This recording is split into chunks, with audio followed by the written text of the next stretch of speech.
Kaya ginawa ng Diyos ang taong mayroong free will o free choice, kapangyarihan na pumili ng anumang gusto niya.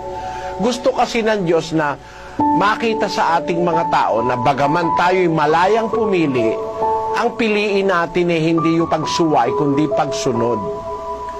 Mas natutuwa ang Diyos na kung susunod tayo sa Kanya nang mayroon tayong free will.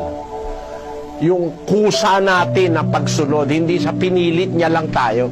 Pwede naman tayong pilitin ng Diyos na sumunod Pwede naman tayong pilitin ng Diyos na pumunta sa gusto niyang puntahan. Kaya ng Diyos gawin yun Kaya lang, hindi siya maligaya ron dahil lalabas, kaya ka lang sumunod, pinilit ka niya. Para bang kung ikaw, nagmamahal ka sa isang tao, nakita mo, mahal na mahal mo, yung tao napipilitan lang, di ka maligaya ron Maligaya ka kung mapatunayan mo yung minamahal mo, mahal ka rin sa kanyang kusa. Hindi napipilitan lang. Kasi pagka napipilitan lang, hindi masarap yung ganun Hindi masarap sa pakiramdam.